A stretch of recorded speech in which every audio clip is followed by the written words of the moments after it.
Jonathan à venir ce matin. Je vais l'appeler mon frère parce qu'on ne se connaît pas personnellement, mais on se connaît dans l'intimité de l'esprit. Avec le Seigneur, on a le même esprit qui nous anime. Alors, est-ce qu'on peut accueillir notre frère Jonathan, s'il vous plaît? Merci.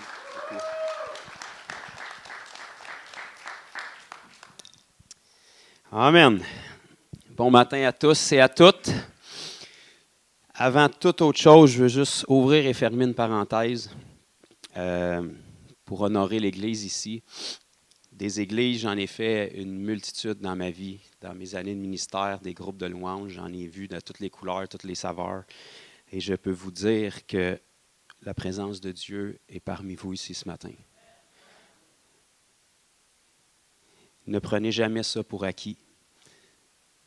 Et ce n'est pas juste une émotion parce qu'il y a de la belle musique qui joue. Le Seigneur peut faire des choses extraordinaires simplement quand vous êtes dans sa présence comme ça. Et soyez-en convaincus, quelqu'un quelque part ici a payé le prix pour que vous soyez trouvés agréables au Seigneur. Sa présence ne tombe pas parce qu'il y a des belles lumières, parce qu'il y a des belles voix. Certainement, le Seigneur peut s'en servir, mais quand Dieu se manifeste, c'est parce qu'il se plaît au milieu de la louange de son peuple. Et si sa présence est ici, ça veut dire que Dieu est ici.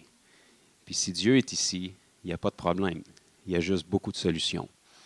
Fait que Dieu peut faire des choses extraordinaires quand sa présence se manifeste. Donc, ne prenez jamais ça pour acquis. Et puis, n'endurcissez pas vos cœurs à sa présence. Souvent, quand on le vit semaine après semaine, on prend ça pour acquis, on pense que c'est juste une émotion parce qu'il y a de la belle musique. Mais je peux vous garantir que si vous voyagez un peu puis vous visitez des endroits, vous allez voir qu'il y a bien des endroits, même si la musique est très, très belle puis que les gens sont très talentueux, vous avez juste le goût de sortir puis vous êtes plus sec quand vous sortez, quand vous êtes rentré. Donc ça, c'est tout à votre honneur puis gloire au Seigneur pour ça. Donc merci à toute l'équipe de louanges puis tous les gens qui prient puis intercèdent aussi pour chaque culte. Amen. Donc, rapidement, pour me présenter, je m'appelle Jonathan Bouchard. C'est à peu près tout ce que vous avez besoin de savoir. J'aime Jésus à peu près comme la majorité d'entre vous probablement. Pour les autres qui ne l'aiment pas, on va prier que ça se règle avant la fin du culte. Si vous ne l'aimez pas, je ne sais pas ce que vous faites ici, mais en tout cas, vous êtes à la bonne place pour que ça change. Merci à l'équipe, merci à Normand, son épouse, merci pour votre confiance. C'est quand même un risque de m'inviter. Généralement, c'est une erreur que les églises font juste une fois. Mais là... Ça a l'air que c'est aujourd'hui. Donc, on va prier que les gens sont toujours traumatisés. Maintenant, il faut juste prier que vous soyez traumatisants à bien, que ce soit un traumatisme divin qui change votre parcours de vie. Parce qu'au contraire de ce que l'Église moderne semble penser, on a vraiment besoin de changer. Si vous n'êtes pas convaincu, faites juste regarder le pourcentage de chrétiens dans votre nation au Québec, avec des églises à tous les coins de rue, de toutes les confessions possibles, avec tous les plus beaux shows de lumière possibles. Ça n'a pas de l'air d'influencer le pourcentage de chrétiens trop. Fait que de toute évidence, à un moment donné, il va falloir arrêter de jeter tout le blâme sur le diable puis dire qu'il s'acharne sur notre nation puis commencer à se dire que si on est dans les ténèbres, c'est certainement parce qu'à quelque part, les lumières ne brillent pas.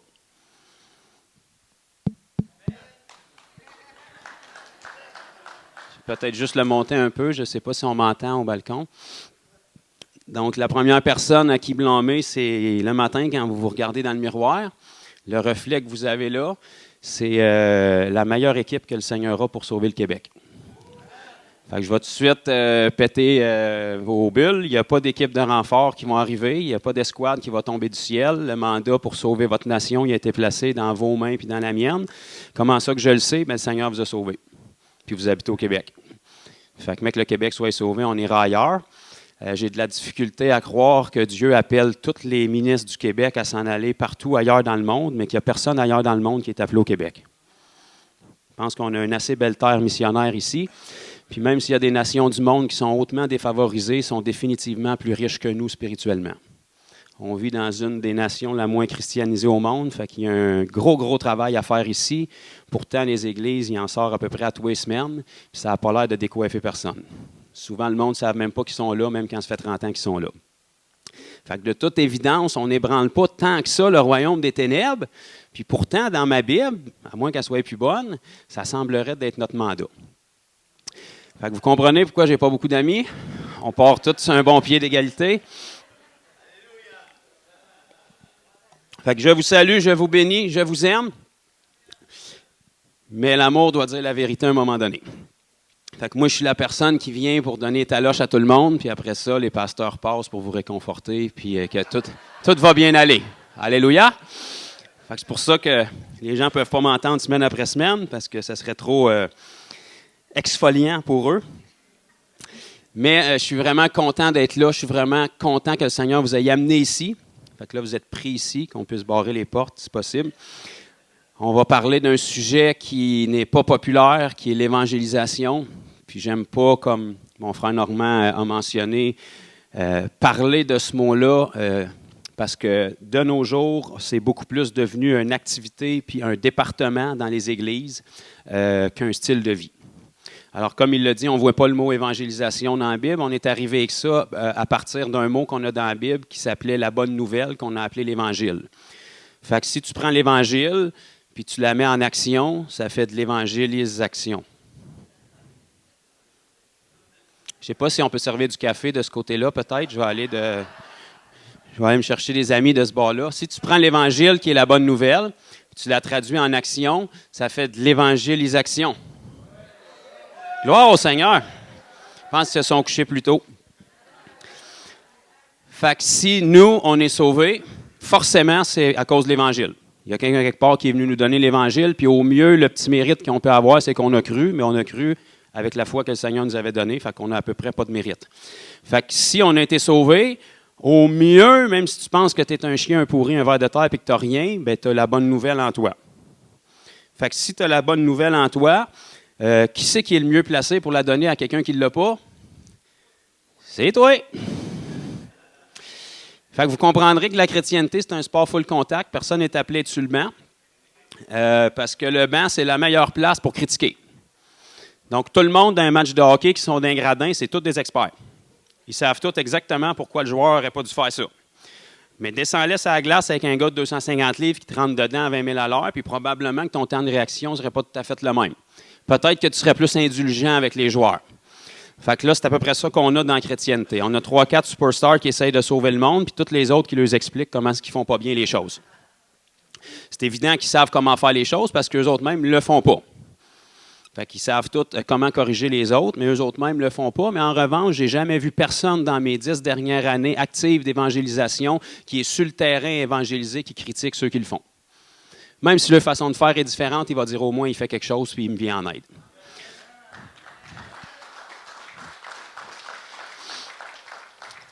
Puis quand tu te mets les mains dedans, c'est vraiment pas long. Après-midi, on va sortir par la grâce de Dieu. Juste à être là, vous allez voir qu'il y a vraiment, vraiment, vraiment un besoin que l'Église s'y mette.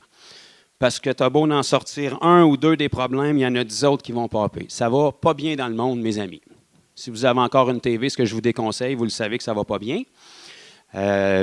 Puis la seule raison pourquoi les choses pourraient s'améliorer, c'est pas la politique, c'est pas les subventions, c'est pas le réchauffement planétaire, c'est pas la 6e vague avec un nom d'animal puis une maladie d'enfant qui va frapper bientôt, c'est la puissance du Seigneur Jésus.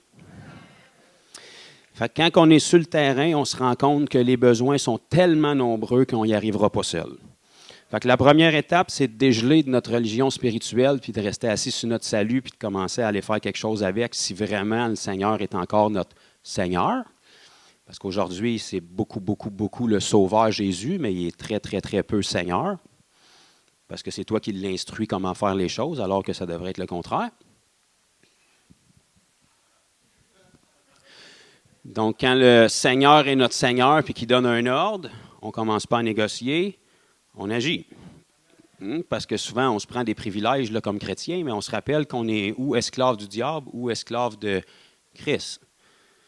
Bon, la bonne nouvelle, c'est que son joug est doux et son fardeau est léger, mais si tu es esclave de Christ, c'est pas toi qui décides ton horaire. C'est Christ. Puis on n'est pas dans une démocratie où est-ce qu'il y a une boîte de suggestions au ciel pour savoir comment tu te sens aujourd'hui, là. Si le Seigneur voulait ton opinion, il te la donnerait, mon ami, là. Fait que quand le Seigneur parle, c'est oui, amen. Donc, c'est pas moi, ma dénomination pense différemment, le pasteur enseignait différemment, je ne suis pas prêt aujourd'hui, je ne me sens pas bien, c'est l'automne, les feuilles tombent, mon moral est bas. Là, on parle de royaume, là. C'est le royaume de Dieu ou le royaume des ténèbres qui règne sur terre. Fait qu'ici, tu es un intrus, ce n'est pas ta patrie. Tu vis dans ce monde, mais tu n'es pas de ce monde. Admettons qu'on veut mettre la Bible dans l'histoire, là, c'est comme ça que ça dit les choses. Donc, si tu vis dans ce monde, mais tu n'es pas de ce monde, tu fais partie du royaume de Dieu, Mettons, tu es assis à la droite du Père dans les lieux célestes cachés en Jésus-Christ, qui est quand même une bonne position, là. Bien, tu es là, mais tu es dans le royaume des ténèbres ici-bas qui règne sur terre. Donc ça, vous regarderez, l'échange s'est fait dans le livre de la Genèse quand nos premiers parents ont fait un petit pépin. À partir de ce moment-là, eux qui étaient dieux sur terre ont remis leur autorité à Satan, qui est devenu le dieu de ce monde, selon ce que Paul nous dit dans Corinthiens. Fait que je n'ai pas ouvert ma Bible encore, mais je vous donne des versets bibliques. Avant que quelqu'un crie au faux prophète, là, c'est tout dans la Bible ce que je vous dis. Donc, on est dans le royaume des ténèbres ici, mais on fait partie du royaume de la lumière. Pourquoi le Seigneur me laisse ici? Je suis vraiment content que vous en parlez. C'est parce que le Seigneur veut changer les choses dans le royaume des ténèbres, puis il nous envoie en éclaireur puis en espion. Donc, ça reprend le principe des espions qui ont été envoyés dans la terre promise dans l'Ancien Testament. Vous remarquez que même si vous êtes un très, très bon chrétien, sur les espions qui ont été envoyés, il y en a juste 2 que vous vous souvenez de leur nom. Pourquoi? Parce qu'on se souvient des gagnants, puis les perdants, on ne s'en souvient pas. Fait que tous ceux qui ont eu un mauvais rapport, vous ne vous souvenez pas de leur nom parce qu'ils sont tombés dans l'oubli, mais vous vous souvenez de Josué et Caleb. N'est-ce pas? Pourquoi? Parce qu'eux ont vu les mêmes problèmes que les autres, mais ils n'ont pas vu le problème comme géant, ils ont vu leur Dieu comme géant. En fait, de voir les géants, ça les a excités. Ils ont fait, le Seigneur nous envoie dans la terre promise, fait que c'est sûr que c'est lui qui ouvre le chemin, puis il regarde les géants qu'il y a devant nous. Ça veut dire qu'ils vont tomber encore plus haut, parce qu'on s'en fout de la grandeur qu'ils ont. C'est le Seigneur qui nous envoie, et puis lui, il ne peut pas faire d'erreur. OK, on se transpose un petit peu plus loin dans le Nouveau Testament. Le Seigneur te dit, allez. Matthieu 28, 19, mettons. Faites de toutes les nations des disciples, numéro 1, en les baptisant, au nom du Père, du Fils, du Saint-Esprit, et enseignez-leur à honorer tout ce que je vous ai prescrit. Et voici, je suis avec vous tous les jours jusqu'à la fin du monde. Fait que ça, l'Église aime ça se rappeler de cette portion-là parce que leur vie, ce n'est pas une vie chrétienne, c'est une mort chrétienne éternelle qui finit plus ou est-ce qu'ils sont plus écrasés quand ils étaient dans le monde. Alléluia. Mais si tu veux être sûr que le Seigneur est avec toi tous les jours jusqu'à la fin du monde, ben fais donc la première partie du verset. Si tu vas faire de toutes les nations des disciples, tu forces le Seigneur à intervenir en ta faveur parce que c'est son royaume, c'est son plan, c'est son commandement. Fait que s'il t'abandonne, il se contredit, il est menteur. Il avait dit qu'il n'est pas un homme pour mentir, ni un fils de l'homme pour se repentir. C'est encore dans nos Bibles. Donc, quand tu vas dans la moisson faire ce que lui t'a demandé, il est obligé de te manifester qu'il est avec toi tous les jours jusqu'à la fin du monde. Fait que si tu veux le sentir tous les jours jusqu'à la fin du monde, va donc dans la moisson tous les jours jusqu'à la fin du monde. Je t'annonce que tu es déjà dedans de toute façon. Tu t'en rends juste pas compte. La moisson, c'est pas aller construire une cabane en Haïti, là. Ça, c'est une facette. La moisson, c'est aller au Walmart chercher une brosse à dents. Avertis le Seigneur que tu y vas, puis je peux te garantir qu'avant même de te rendre à ta brosse à dents, il y en a 3-4 qui vont passer dans la rangée en boitant, puis ils vont dire « J'ai tellement mal aujourd'hui, je ne sais pas ce que je donnerais. Mon Dieu, peux-tu m'aider? » Puis tu n'as même pas présenté ta carte de pasteur, puis d'archibishop, trishop, super apôtre, intergalactique encore, là. Tu es juste en train de magasiner une brosse à dents. Mais c'est comme si le Seigneur savait que tu pouvais faire quelque chose pour lui, puis il t'envoie les besoins. Fait que plutôt de parler en langue tout seul dans ta tête puis de changer de rangée, bien, tu interviens. Ça, c'est une opportunité. Quelqu'un qui boite à côté de toi dans la rangée au Walmart, là, ça, c'est ton terrain missionnaire. Puis là, quand tu es rendu là, il est trop tard pour dire « Ah, mais j'ai pas fini la formation, j'ai fait un que 2 des cours que le pasteur m'a donné, puis je suis pas assez formé, puis je sais pas quoi dire. Je vais tout de suite t'aider. Tu ne seras jamais assez formé, tu ne sauras jamais quoi dire. » C'est bon, ça?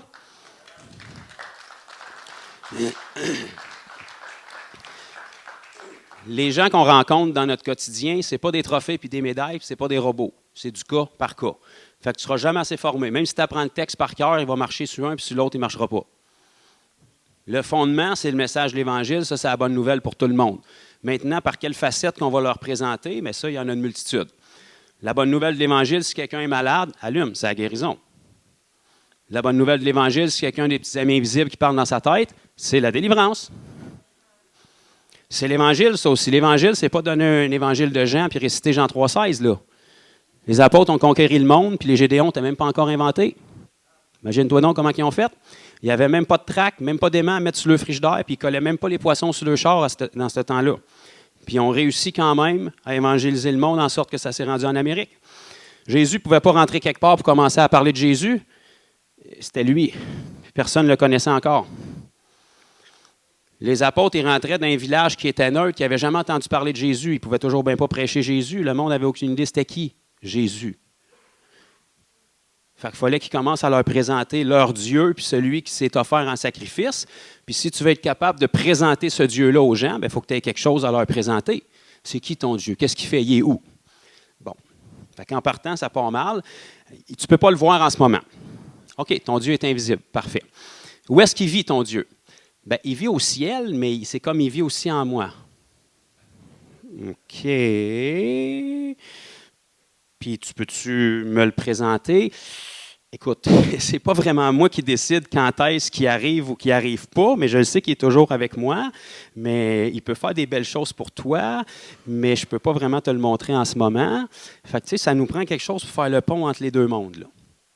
Fait que, vu votre excitation, je vais vous donner vraiment des petits conseils à ce niveau-là. C'est pour ça que les apôtres fonctionnaient toujours avec des manifestations visibles du Dieu invisible. Donc, la Bible nous dit dans Colossiens chapitre 1, verset 15, que Jésus était la manifestation visible du Dieu qu'on ne peut pas voir. Vous irez voir ça, c'est dans le chapitre 1 de Colossiens, entre le verset 14 et le 16. Ils ont mis le 15 direct là. Donc, ça dit que Jésus était la manifestation visible, avec ses yeux-là, du Dieu qu'on ne peut pas voir. Parce que la Bible nous dit que personne ne peut voir Dieu et vivre dans son corps physique. Fait qu'il fallait qu'il prenne une forme comme la nôtre pour qu'on puisse saisir qui est. C'est à ce point-là qu'il ne veut pas être un mystère, là. C'était un mystère, ce n'est plus un mystère. Le chat est sorti du sac, tadam! La bonne nouvelle est arrivée. Le mystère, c'était l'Église. L'Église, c'est nous. Maintenant, le mystère est révélé. Christ en nous, l'espérance de la gloire. Colossiens 1, 27. Donc, maintenant que le mystère est révélé et que nous autres, on l'a compris, par la grâce de Dieu, il faut aller l'apporter à ceux qui ne l'ont pas compris. Donc, la Bible nous dit dans Jean chapitre 10, versets 9 et 10, vous connaissez déjà ce verset-là, Jésus est la porte. Il a dit, celui qui entre par moi sera sauvé. Le voleur, le diable, ne vient que pour dérober, égorger et détruire. Donc ça, c'est la position que la majorité de l'Église moderne vivent leur vie. Ils sont constamment volés, constamment égorgés, constamment détruits, mais le Seigneur me forme. Alléluia. Fait que tu es plus qu'un vainqueur, mais tu n'as jamais remporté une victoire de ta vie. Puis quand l'épreuve arrive, ben, tu demandes au Seigneur de l'enlever. Ben, comment tu vas gagner là, s'il n'y a jamais d'épreuve? Une épreuve devant toi, ce n'est pas une épreuve. C'est le Seigneur qui dit, j'aimerais ça que tu gagnes aujourd'hui. Fait que je vais juste te donner une opportunité de gagner en mon nom.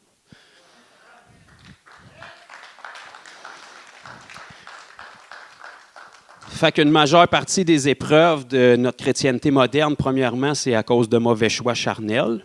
Fait que tu n'es pas dans l'épreuve, tu prends juste des décisions stupides. Aligne-toi avec la parole, consacre-toi, puis ça va aller mieux.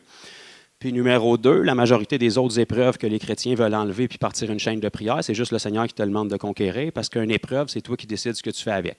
Ça peut être soit une pierre d'achoppement ou une marche que tu peux monter dessus puis monter plus haut. C'est toi qui décides. C'est ta perspective de la parole. Si tu te rends compte que ta victoire est déjà acquise puis que ton parcours ici-bas, c'est juste pour montrer au royaume des ténèbres à quoi ça ressemble un gagnant, bien là, tu vas changer ta mentalité. Okay? Parce que la mentalité de perdant puis de pas bon, ça, c'est de l'Ancien Testament, avant qu'on soit en Jésus. Maintenant, en Jésus, on prend part à la nature divine. Je sais que c'est blasphématoire aujourd'hui de dire ça dans l'Église, là, mais c'est quand même dans nos Bibles. Donc, dans Éphésiens 5, verset 1, Paul a dit « Soyez comme des enfants bien-aimés, des imitateurs de Dieu ». Fait que parmi tout le monde que tu peux imiter, mais ton Dieu, c'est quand même une bonne barre, là, puis il dit que tu as la capacité de faire ça. Pourquoi? Parce que tu es son enfant, tu as son ADN, tu as sa nature. Je sais que tu n'es pas capable, moi non plus, mais il ne s'appuie pas sur tes capacités, il s'appuie sur son Saint-Esprit en toi, parce qu'il prend pour acquis que tu as compris que Jésus nous a enseigné « Sans moi, vous ne pouvez... » Je ne sais pas ça fait combien de versets que je vous donne en une minute, là, mais je peux continuer à en donner d'autres, là. Donc, le Seigneur place en nous tout ce qui est nécessaire, puis maintenant, c'est à nous de décider qu'est-ce qu'on fait avec. Donc, le plus gros mensonge du diable, puis là, aujourd'hui, quand on va partir d'ici, par la grâce de Dieu, dans le monde spirituel, il va y avoir plein de cadavres de vaches sacrées détendus partout. Parce que je le sais depuis le temps que je fais ça, que c'est toujours les mêmes vaches sacrées qui volent les chrétiens puis qui les tiennent captives. Frères et sœurs, vous êtes assis sur une bombe atomique de puissance puis d'autorité, puis le diable vous rit d'en face parce que vous ne vous en servez pas. Fait que c'est le temps de remettre les pendules à l'heure et de dire « Excuse-moi, Satan, il y a un nouveau shérif en ville, tu n'as peut-être pas eu le mémo, mais à cette heure, tu vas faire ce que je te dis. »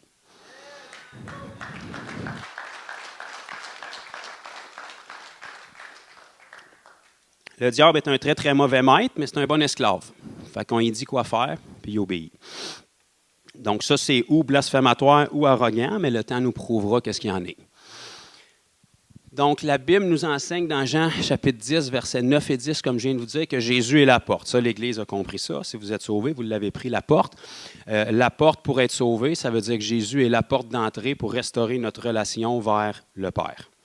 Donc, la relation a été brisée. Vous allez voir comment ça s'est fait dans la Genèse. Puis, depuis ce temps-là, il fallait que Jésus vienne pour payer le sacrifice. Puis, quand on prend la porte qui est Jésus, notre relation est restaurée. Donc, on passe à travers Jésus, on laisse notre vieille vie dans les eaux du baptême. Puis, quand on sort l'autre bord, Dieu voit son Fils Jésus. Puis, comme son alliance n'est pas avec nous, elle est avec Jésus. Quand nous, on est placés en Jésus, on prend part à son alliance. Parce que la bénédiction d'Abraham était pour sa postérité. Puis, la postérité d'Abraham, c'est Jésus. Puis nous, on a été placés en Jésus, donc on prend part à la bénédiction de la postérité d'Abraham. C'est pour ça que Jésus nous appelle ses frères et ses sœurs. Notre Bible, Louis II, nous dit qu'il n'a point eu honte de nous appeler ses frères et ses sœurs. Nous autres, on a honte de le faire entre nous, mais lui, il n'a pas eu honte de nous appeler ses frères et ses sœurs. Parce qu'il ne nous regarde pas pour où est-ce qu'on est rendu, il nous regarde pour où est-ce qu'on est appelé. Dieu se souvient de la motte de terre qu'il a sculptée dans le jardin puis de la vie qu'il a soufflé dedans. La vie vous a bien malmené depuis, mais lui, il n'a pas oublié ce qu'il a planifié. Il n'a pas oublié ses projets pour vous. Il n'a pas oublié votre destinée. Je peux même vous dire quelque chose. Si vous voulez être bien, bien excité un matin d'automne, quand vous filez down, rouvrez votre Bible dans le psaume 139 et le verset 16. Et vous allez lire quelque chose qui va comme suit. « Quand je t'ai tissé dans les profondeurs de la terre, tu n'étais qu'une masse informe et vide. Et je connaissais tous les jours qui t'étaient destinés avant qu'aucun d'eux n'existe. » Moi, je pensais que j'avais été faite dans le ventre de ma mère, mais apparemment, c'est des profondeurs de la terre qui m'a faite dans son plan parfait bien longtemps avant que ma mère existe. Fait que ça veut dire qu'il connaissait une destinée qui était appelée pour ta vie avant même de te créer. Fait que tu n'es pas un accident de parcours, même si tu es venu au monde ici-bas parce que maman était la plus belle dans le bar ce soir-là quand papa était sa brosse. Dans le naturel, c'est peut-être ça. Les enfants sont tous en bas, là. Je peux parler... Bon. Même si c'est comme ça dans le naturel, dans le spirituel, le moment de ta naissance était planifié depuis toute éternité. Dans son plan parfait, tu devais naître parfait dans un monde parfait. Malheureusement, il est arrivé un petit pépin en cours de route. Ça fait que probablement que tu n'as pas eu un père qui t'aimait, tu n'as pas eu une mère qui t'a bien élevé, tu as été intimidé, tu as vécu plein de choses parce qu'on est d'un monde déchu. Mais ta venue ici-bas était son plan parfait, puis sa destinée pour ta vie n'a absolument pas changé, puis tu es né pour le jour où tu allais naître de nouveau, puis le jour où tu nais de nouveau, c'est le premier jour du reste de ton éternité. Amen. Donc ça, c'est juste un petit peu de blabla sur l'identité là, pour rappeler à l'Église qu'elle est quelqu'un en Jésus-Christ, puis que l'humilité, c'est pas de s'écraser à terre puis de se voir comme un tapis, c'est de se voir comme Dieu nous voit. Être humble, c'est juste te voir comme Dieu te voit. Fait que va traîner un peu dans 1 Pierre 2,9, une nation sainte, une race élue, des rois, des sacrificateurs. Ça te donne un peu une idée t'es qui. Je sais que tu ne le mérites pas, puis moi non plus, mais ce n'est pas toi qui as décidé ça. C'est comme un bénéfice que le Seigneur nous a confié. Fait que tu es un roi du royaume à venir, tu es un sacrificateur du royaume à venir, puis tu es déjà en fonction maintenant, puisque tu offres ta vie en sacrifice. Fait qu'il faut commencer à marcher comme ça. Vous savez qu'on peut être roi légalement, puis ne pas marcher comme un roi? Comme on peut être légalement premier ministre d'un pays, puis ne pas agir comme un premier ministre? Pas au Canada, mais d'autres pays, mettons, dans pays.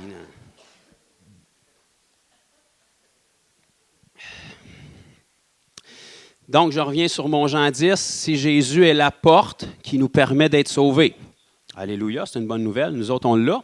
Mais Jésus a aussi dit quelque chose d'extraordinaire. C'est quand il est mort à la croix et qu'il est descendu pendant 3 jours et 3 nuits dans le séjour des morts, comme le prophète Jonas avait annoncé.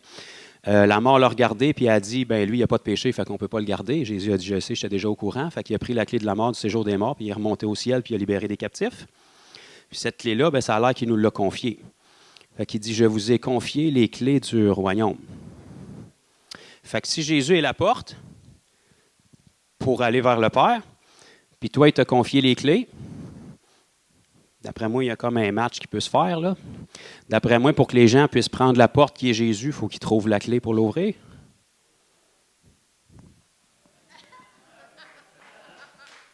Vous allez commencer à être excité dans pas long, je pense, là. Jésus est la porte, puis c'est la seule façon que les gens peuvent être sauvés. La porte est verrouillée, puis la clé, il te l'a donnée. Fait que si tu veux que les gens puissent prendre la porte, c'est ça que l'Église veut, on fait des nuits de prière à chaque année, puis on fait des activités pour que les gens trouvent Jésus, mais la clé, c'est toi qui l'as. Fait que si tu prends, puis tu t'en vas vers ceux qui n'ont pas la clé, puis tu leur présentes la porte qui est Jésus, puis tu leur donnes la clé, bien, il y a des bonnes chances qu'ils puissent prendre la porte. Ils vont prendre la porte pour sortir du royaume des ténèbres, puis ils vont rentrer dans le royaume du Fils de son amour. Fait que c'est ça de l'évangélisation. Fait que ça, c'est bourré dans la Bible. Je ne sais pas comment est-ce qu'on en est arrivé, où est-ce qu'on en est aujourd'hui. Ou est-ce qu'on prie pour les âmes? On prie pour la croissance de l'Église? Où qu'ils vont rentrer? Tu penses qu'ils vont tomber par la cheminée quelque part? Ou on rouvre les portes et on fait de la musique? Il me semble d'avoir un fermier qui est devant son champ quand la récolte est prête, puis là, il commence à caler à sa moisson. Come on! Tout le monde se dirait, échappe un bardeau, le bonhomme. Puis là, il se fâche après la moisson. Mais comment ça, tu ne rentres pas? Je t'ai semé, je me suis occupé de toi, puis là, tu ne rentres pas. Attends un peu, on va mettre de la musique dans la grange. Une belle petite musique dans la grange. Bon, il va, là. Voyons, comment ça que ça ne marche pas? D'après moi, on va changer la couleur des tapis dans la grange, puis on va mettre un petit sapin qui sent bon. Là, ça va y aller. On va aller mettre des affiches. On va aller mettre des affiches dans le champ pour être sûr que la moisson sache qu'il faut dans la grange, il faut qu'elle y aille. On y va, on y va. On va prier en mettant des affiches pour être sûr que la moisson voie les affiches. On va prier le Seigneur d'amener la moisson dans le champ puis de la déraciner et de la traîner dans la grange. Mais voyons pourquoi ça ne marche pas. Je pense que j'ai trouvé la solution. On va prendre la grange puis on va aller l'établir dans le milieu du champ. On va écraser la moisson. Là, ça va rentrer. Ça ressemble à ça un petit peu? Qu'est-ce que l'Église fait depuis des années? Ma seule question, c'est comment ça va pour toi? Ça marche-tu bien ton histoire ou on continue de faire ce qui ne marche pas encore bien des années? Ça fait 40 ans que je vois toutes les activités possibles, les soupers spaghettis, les soupers bénéfices, distribuer des tracts, faire des événements, inviter le plus gros groupe populaire en ville. Quel pourcentage de conversion qui sort de ça? On a 12 hommes qui ont changé le monde, en sandales et en robe. Tout ce qu'ils faisaient, c'est qu'il n'y avait même pas de Bible encore, puis il n'y avait même pas de structure d'église. Ils venaient à peine de nommer leur premier diacre. Dans ce temps-là, pour nommer les diacres, il fallait qu'il y ait un bon témoignage et qu'ils soient remplis du Saint-Esprit. Ce n'était pas un appel au nouveau dans l'Église, viens servir. Là. Vous pouvez vous désabonner, je pense, du côté gauche ici. Puis ces hommes-là, ils se sont dit, on va juste faire des miracles, puis on verra qu'est-ce que ça donne. Puis là, aujourd'hui, on dit, mais il ne faut pas mettre trop d'emphase sur ces miracles. Satan aussi fait des miracles. Il faut faire attention, mon frère, sois pas séduit. Oui, mais si Satan fait des miracles, ton Dieu, il n'en fait pas, lui. Si c'est tout le temps Satan qui fait des miracles, puis ça amène le monde à Christ, écoute, qu'il continue d'en faire, le monde va se convertir. Les sorciers font des miracles, les gens dans le culte font des miracles, mais toi, tu es un chrétien, puis le Seigneur ne peut plus en faire. Mais là, tu as un petit Jésus puis un très grand diable. Il faudrait peut-être qu'on te reprêche l'Évangile. On va aller lire juste quelques versets là, pour que vous soyez convaincus. Donc, on va ouvrir dans 2 Corinthiens et le chapitre 5. Si le Seigneur est bon et il n'est pas bipolaire, il va être à la même place qu'hier quand je l'ai lu. Ça semble bon. On dirait que sa parole est éternelle. Fait que 2 Corinthiens, chapitre 5, et on va commencer au verset 17, et ça doit dire dans vos Bibles, dépendamment de la version que vous avez, si quelqu'un est en Christ, remarquez comment le mot Christ est écrit, là, ça fait une différence dans notre société, mais si quelqu'un est en Christ comme Jésus, Christ, il est une nouvelle créature.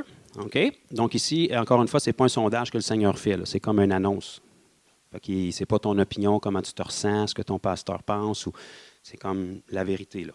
Si quelqu'un est en Christ, il est une nouvelle créature. Les choses anciennes sont passées. Oui, mais non. Les choses anciennes sont passées. Oui, mais moi, non. Les choses anciennes sont passées. Mais moi, j'ai vécu. Non, les choses anciennes sont passées. Et maintenant, toutes choses sont devenues nouvelles. Quelles choses? Toutes choses.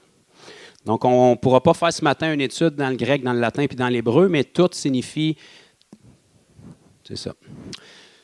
Donc, toutes choses sont devenues nouvelles. Yeah, c'est une bonne nouvelle, ça. Et tout cela vient de Dieu qui nous a réconciliés avec lui par Christ. De là, le principe de Jésus qui est la porte pour être sauvé puis retourner vers le Père. Donc, ça, c'est une autre bonne nouvelle. On a été réconciliés. Et qui nous a donné le ministère. Ah ben, coudonc. Fait que si tu as été réconcilié avec Christ, en même temps, dans le contrat, c'était une petite lettre en bas que tu n'as peut-être pas pris le temps de lire, là, il t'a donné le ministère. Fait que tu as un ministère. Fait que ce n'est pas le ministère de la critique puis du jugement. On va le lire ici, qu'est-ce que c'est? C'est le ministère de réconciliation. Fait que ça, dès le moment que tu es né de nouveau, tu as été investi de ce ministère-là. Ce n'est pas écrit le ministère d'intercession pour que les autres sauvent le monde à ta place, là. Parce que dès le moment qu'on parle d'évangélisation d'une église, tout le monde se découvre un ministère d'intercession d'un coup. L'Esprit me montre que c'est toi, mon frère, qui dois y aller aujourd'hui, mais je dois combattre spirituellement pour toi. Oui, mais ça fait 2 ans là, qu'il te monte à intercéder. Quand est-ce que ça va être ton tour? Parce que dans la Bible, l'intercession, ce n'est pas un ministère. La Bible dit prier sans cesse. Ça devrait être une normalité. Par contre, la Bible semble te dire que ton ministère, c'est celui de réconciliation. Donc, on va regarder qu'est-ce que ça veut dire, cette histoire-là. Car Dieu était en Christ, une bonne révélation, réconciliant le monde avec lui-même. Donc, ça semble avoir bien fonctionné. Mettons que nous, on est un peu plus loin dans le temps, on peut regarder en arrière, puis si on est là, c'est parce que ça a bien fonctionné. Comment est-ce qu'il faisait ça? Regardez bien, il faisait le contraire de ce que l'Église enseigne aujourd'hui, en n'imputant point aux hommes leurs offenses. Donc, d'aller dire au monde qui sont à l'extérieur comment est-ce qu'ils ne sont pas bons, ils savent qu'ils ne sont pas bons. C'est pour ça qu'ils se gèlent la face et qu'ils sont tout le temps en détresse. Ils se mettent des beaux filtres pour penser qu'ils sont bien puis montrer aux gens qu'ils vont bien, mais ils savent qu'ils ne vont pas bien. On n'a pas besoin de venir leur rappeler qu'ils ne sont pas bons. On a besoin de venir leur dire qu'il y a une bonne nouvelle qui peut les sortir de où est-ce qu'ils sont. Ce n'est pas le temps de commencer à corriger tes péchés un par un. Tu pêches parce que tu as une nature de pécheur. On va s'attaquer à la nature, puis si tu nais de nouveau, bien, tes actions vont changer. On ne commencera pas à corriger les péchés un par les commandements. Là, on n'est plus dans l'Ancien Testament. Donc, en n'imputant point aux hommes leur offense, et il a mis en nous la parole de la réconciliation. Donc, ça aussi, ce n'est pas optionnel. Le Seigneur t'annonce que si tu es né de nouveau, dans le package, il a mis en toi la parole de la réconciliation. C'est quoi cette parole-là? Jésus-Christ mort et ressuscité. C'est la bonne nouvelle de l'Évangile. Il l'a placé en toi. Nous faisons donc, fait que quand la Bible utilise le verbe « faire » ici, c'est dans le principe que le Seigneur ne peut pas le faire pour toi. Sinon, ça s'est écrit « Dieu fait ». Mais là, ça dit « nous faisons ». Le « nous » fait référence à qui? Tous ceux qui ont reçu le ministère. Tous ceux qui ont reçu le ministère fait référence à qui? Nous faisons donc les fonctions, c'est merveilleux, vous avez des fonctions, d'ambassadeur pour Christ. Donc, on sait c'est quoi un ambassadeur? Quelqu'un qui représente son ambassade. Ici, ça semble dire qu'on est ambassadeur pour Christ, puis lui, son royaume, c'est le royaume de Dieu. Donc, on représente le royaume de Dieu avec son grand roi qui est Christ, dans un autre royaume qui est les royaumes de la terre, qui sont les royaumes des ténèbres pour l'instant. Donc, qu'est-ce qu'un ambassadeur fait? Il est investi avec toutes les ressources puis l'autorité de l'ambassade, puis il s'en va dans une ambassade différente pour représenter une ambassade qui est inconnue dans un autre pays. C'est simple comme ça dans le naturel, mais c'est ça qu'on fait ici-bas. Donc, on est là pour représenter le royaume de Dieu dans un royaume qui ne connaît pas le royaume de Dieu. Le principe de le représenter, c'est parce qu'il s'est déjà présenté. Ça fait 2000 ans qu'il s'est présenté. Mais comme les gens qui vivent aujourd'hui n'étaient pas là il y a 2000 ans, à moins qu'il y ait une très, très bonne génétique et qu'ils soient âgés, là, comme ces gens-là n'étaient pas là, il faut leur représenter ce Jésus-là. Puis comment est-ce qu'on peut le représenter? C'est que nous, on l'a rencontré en cours de route. Puis comme Jésus est le même hier, aujourd'hui, éternellement le même, Hébreux 13, 8, puis qui ne change pas, il est encore vivant aujourd'hui. Fait que puisqu'il est encore vivant, le même Jésus qui s'est présenté il y a 2000 ans, c'est le même Jésus qu'on peut présenter aujourd'hui. Mettons. Donc, nous vous en supplions, au nom de Christ, soyez réconciliés avec Dieu. Donc ça a été le ministère de Jésus ici-bas. C'est le ministère qu'il a confié à ses apôtres. Puis si on est là aujourd'hui, c'est la preuve que ces gens-là ont fait leur travail. Ils n'étaient pas parfaits, ils ont fait des erreurs, ils en ont échappé, mais ils ont réussi à faire quelque chose en sorte que ça a parti de Jérusalem, puis ça s'est rendu jusqu'à nous ici, au Québec. Pas beaucoup, mais un petit peu toujours bien. Presque 1%, là. On s'ostine sur 0,5 ou 1,5, mais dans tous les cas, c'est désastreux. Fait que si on ne veut pas que nos frères et sœurs qui nous ont précédés aient sacrifié leur vie en vain, parce qu'on se rappelle que les épreuves des apôtres dans l'Église primitive, c'était pas que l'air climatisé n'était pas au bon degré dimanche matin à l'Église, que quelqu'un avait volé à sa place, que le placier ne t'avait pas donné la main avec le sourire. C'était pas ça leurs épreuves, eux autres. Eux autres, c'était genre la mort, mettons. Puis ils semblaient d'être heureux de la vivre puis d'être persécutés pour l'Évangile. Donc, nous autres, si on a un mauvais commentaire sur Facebook, on part une chaîne de prière dans l'Église, mais eux autres, c'était d'autres problèmes. Coudon. Mais ça semblait bien fonctionner pour eux autres malgré tout. Puis, de toute évidence, même si ça fait 11 ans que je suis au Seigneur, ça fait 40 ans que je suis dans l'Église, puis ici au Québec, je ne trouve pas que ça fonctionne tant bien dans la majorité des cas. On a des bonnes églises avec des gens qui sont sérieux. Je refuse de croire que tout le monde qui sont dans nos églises, c'est des hypocrites. Mais une des plus grosses lacunes de l'Église moderne, vous pouvez dire qu'il rappelle, je ne suis pas disponible, une des plus grosses lacunes de l'Église moderne, c'est l'évangélisation. Parce qu'on en a fait un département, puis personne ne veut s'y plonger. Donc, si on a un évangéliste ou quelqu'un de zélé dans l'Église, automatiquement, on lui donne un ministère, puis on lui donne ça à charge. En réalité, ce qu'on fait, c'est qu'on se décharge pour que la charge repose sur un. Puis un homme aussi doué puis appelé qu'il peut être, il ne peut pas être meilleur que nous tous ensemble. Il ne pourra pas sauver le monde à lui tout seul. Puis si vous faites ça, vous allez le mener à sa perte. Parce que lui, il a un fardeau pour les hommes, puis ça va le submerger. Puis plus qu'il en amène au Seigneur, plus qu'il va en avoir à amener, puis là, tout le monde va regarder à lui comme si c'était un Dieu, alors que c'est ses propres défis personnels. L'évangéliste, il a un mandat d'évangéliste. Il a besoin d'un prophète autour de lui, il a besoin d'un enseignant, il a besoin d'un pasteur, et ainsi de suite. Le pasteur a besoin des autres ministères aussi, parce que les grâces ministérielles, ça a été confié par le Seigneur, mais ça ne fait pas des surhommes, là. Ça fait des hommes qui ont une facilité dans un domaine pour perfectionner les saints. Pareil comme quand tu vas à l'école, tu as un prof de maths, tu as un prof de français, tu as un prof de gym, tu as un prof, c'est différents profs, c'est tous des enseignants. Ils ont toute une capacité d'enseigner, mais ils ont tout leur domaine. Puis ils ont besoin les uns des autres pour pouvoir grandir. Donc, quand on jette toute la charge sur un, puis dès le moment que quelqu'un a du zèle, comme un nouveau converti, parce que c'est toujours les nouveaux convertis qui en ont jusqu'à temps que l'Église les étouffe, mais quand tu es nouveau converti, tu es tellement content d'être sauvé que même si tu n'as pas fait de cours, tu veux juste le dire aux autres. J'étais perdu. J'étais pris dans la drogue, j'étais détruit depuis des années, puis là, je n'ai même pas fait de thérapie. Quelqu'un m'a touché, puis là, je suis libéré, puis j'expérimente la paix. Ça fait 20 ans que je n'ai pas expérimenté ça. Personne n'y a enseigné quoi dire. Il a juste dit ce qu'il avait vécu, son témoignage. Puis il est bien zélé. Puis les gens sont interpellés par ça, parce qu'un témoignage t'apprend d'où à laisser. Soit que tu n'as rien à faire de ta vie, puis que tu racontes n'importe quoi, ou soit que ça t'est réellement arrivé. Puis les gens qui sont dans la même détresse, ils vont être touchés par ça. Tu n'as pas besoin de faire un cours pour ça, là.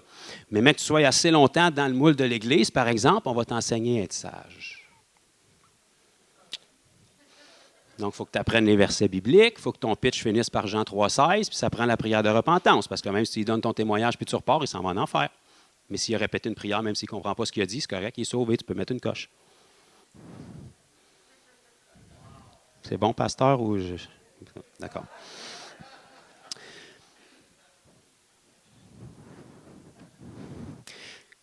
Il faut, à un moment donné, s'ouvrir les yeux puis se dire comment ça se fait qu'aujourd'hui, dans notre société chrétienne, la seule et unique façon que quelqu'un se convertisse à Christ, c'est qu'il fasse une prière de repentance puis qu'il remplisse une carte. Alors que dans la Bible, personne qui a été sauvé a fait une prière de repentance puis pourtant il était sauvé.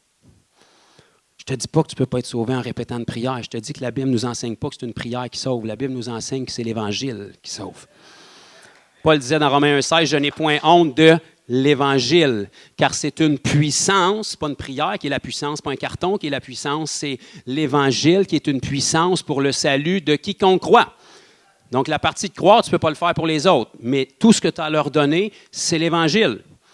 Il me semble de voir Pierre qui est en train de prêcher à Corneille puis toute sa famille, puis il n'a même pas fini son beau message, puis le Seigneur les baptise tous du Saint-Esprit. Il a dû regarder ses chums, qu'est-ce qu'on fait? On lui fait répéter la prière là ou... Seigneur, ça ne te tente pas de... Tu me mets un petit peu mal à l'aise, là. Ça ne te tentait pas au moins que j'aie fini mon message, que j'aie fait un pitch, qu'au moins on ait une bonne toune de Hillsong avec un petit shot de fumée qui sort pour qu'on puisse faire l'appel émotionnel pour les gens, tu sais. Il devait être un peu surpris puis mal à l'aise, mais pourtant, il semblerait que le Seigneur les a sauvés. Et la Bible prend la peine de nous dire, c'est dans Acte 10, vous irez le lire, pendant que Pierre parlait encore. Comme si le Seigneur ne se souciait pas tant de ce que Pierre avait à dire quand l'essentiel a été dit.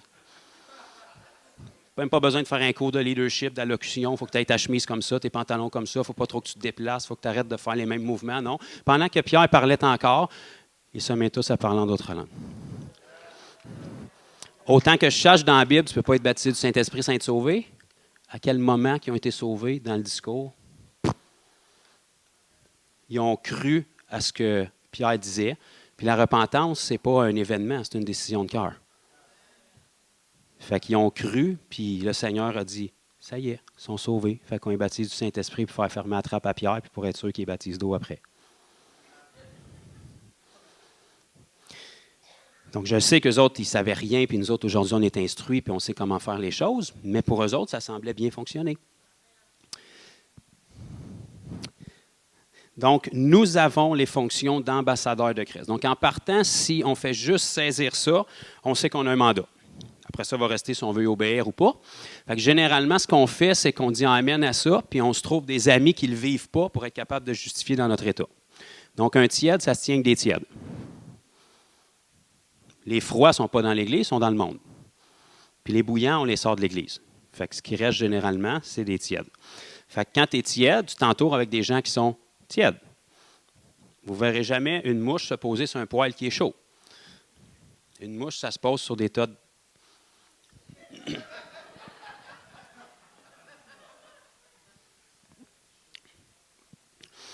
Donc, quand on ne fait pas ce que le Seigneur nous demande, puis on sait dans notre conscience parce qu'on a le Saint-Esprit qu'on devrait le faire, bien pour se déculpabiliser dans notre conscience, on s'entoure avec des gens qui servent le Seigneur, mais qui ne font pas ce qu'ils devraient faire. Donc là, on s'invente des ministères. Ministère de l'accueil, ministère du lavage de toilettes, ministère de la louange, ministère de ci, ministère de ça. Puis on a l'impression de servir le Seigneur. Mais c'est vrai que c'est une facette. Mais le Seigneur ne t'a pas appelé à faire de la louange seulement toute ta vie. De toute façon, ce n'est pas un ministère dans la Bible non plus. Donc là, je viens de perdre le restant d'amis qui me restaient, là, mais...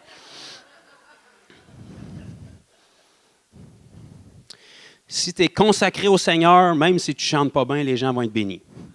C'est la consécration qui a de l'importance dans tout ce que tu fais.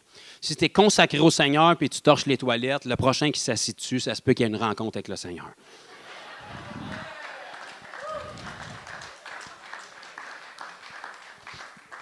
C'est toujours une question de consécration.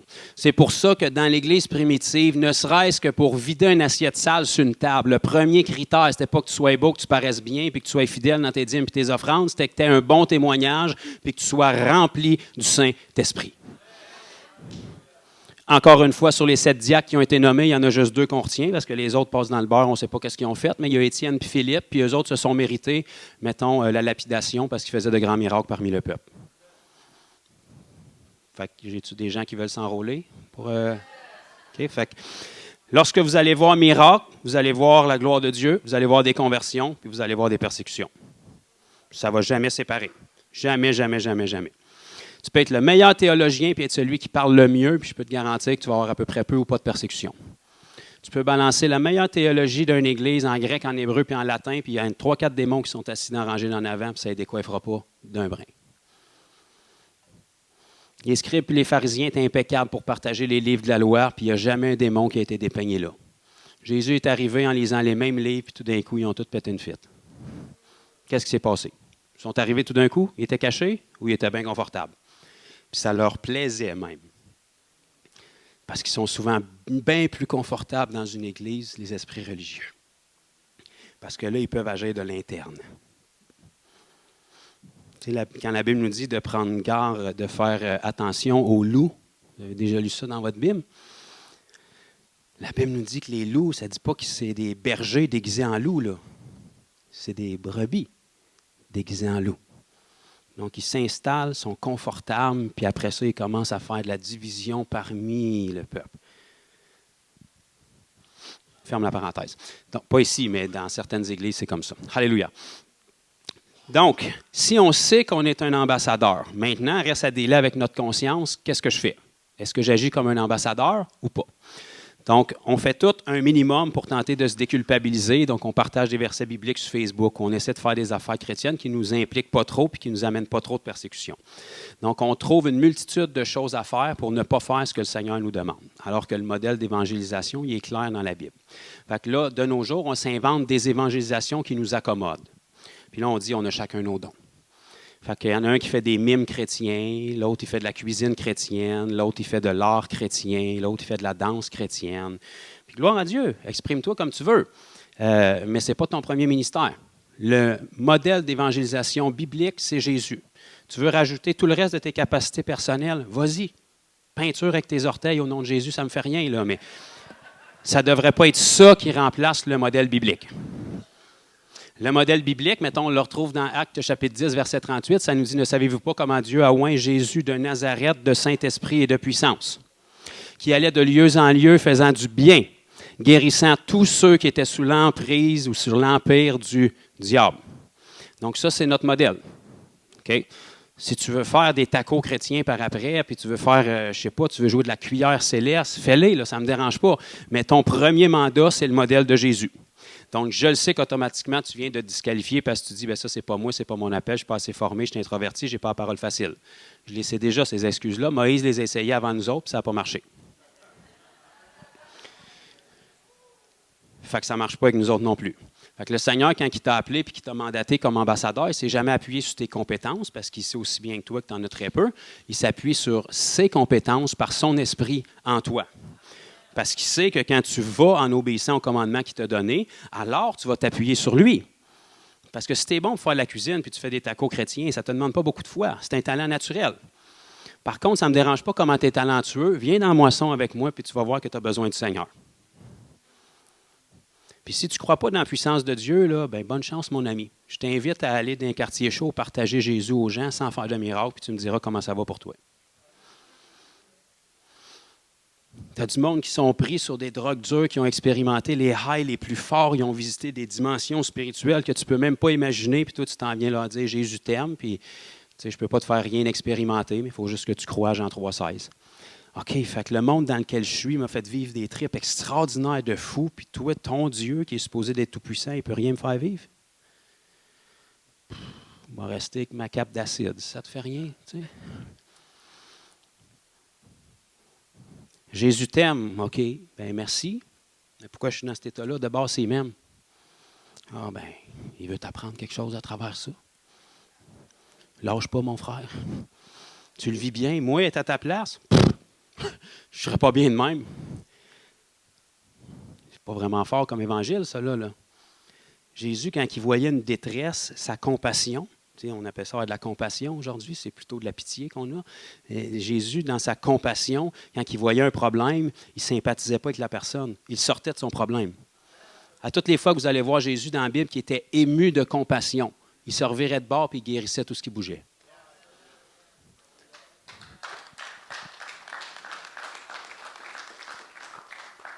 L'amour de Dieu, ça a une face visible. Ça se traduit en action.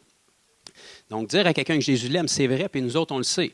Mais cette personne-là, elle va mal le percevoir parce qu'elle file Dieu à travers ses épreuves de vie qui sont terribles. Nous autres, on est tellement bien depuis qu'on est chrétien, puis on s'est tellement inventé des problèmes ridicules que si on fait juste sortir dans la moison puis faire face aux vrais problèmes que les gens vivent, on va se rendre compte qu'on n'est vraiment pas à plaindre comme chrétien. Ne serait-ce que d'avoir la paix et de te coucher tranquille sur ton oreiller le soir, on a pris ça pour acquis quand il y a une multitude de personnes qui sont en dehors des murs qui ne vivent pas ça depuis des années. Nous autres, on le prend pour acquis comme chrétiens. Puis on s'invente des petits problèmes. Puis on est tout le temps dans l'épreuve. Quand on sort dans la moisson, on se rend compte qu'on n'en a vraiment plus de problèmes. Puis on n'a même plus le temps d'y penser parce qu'il y a des problèmes bien plus graves que les nôtres à régler. Ça doit avoir rapport avec l'histoire de Matthieu 6, 33 qui nous dit « Recherchez premièrement le royaume de Dieu et sa justice et tout le reste vous sera donné par-dessus. » Fait que si tu prends soin des problèmes des autres en prenant soin du royaume de Dieu, tu ne penses même plus à tes problèmes parce qu'avant même que tu t'en souviennes, le Seigneur en a pris soin. Parce que tu es son ambassadeur. Un ambassadeur, tu ne l'envoies pas te représenter en Peugeot rouillé et tailleur sur le flat. Tu lui donnes le mieux. C'est une voiture en Europe. Là. J'aurais pu prendre un autre modèle, mais... Donc, il t'envoie puis il t'équipe avec le mieux parce que tu représentes tout un royaume, tout un pays. C'est comme ça que le Seigneur nous envoie. OK, on va traverser dans Romains.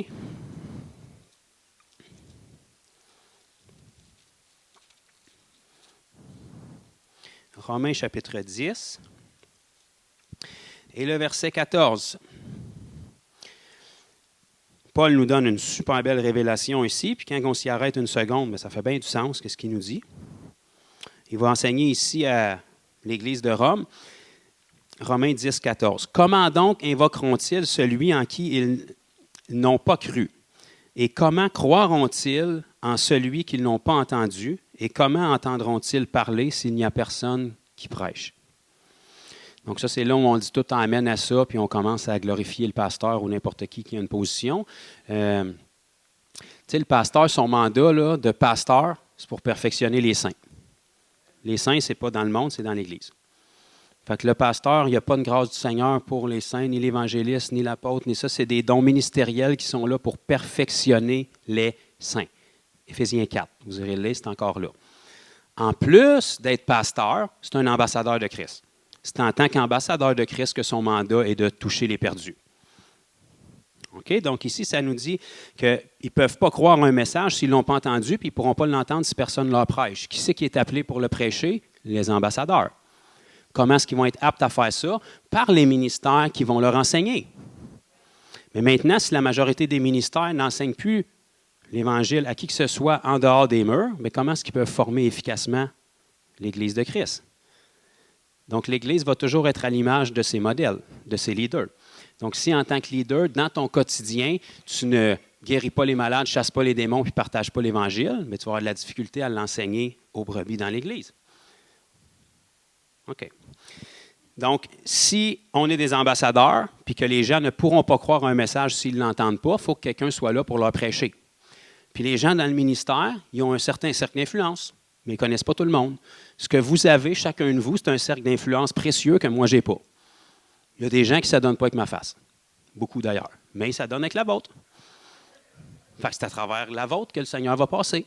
Parce que moi, je ne les connais pas, puis je n'ai pas leur confiance. Mais vous, vous avez leur confiance.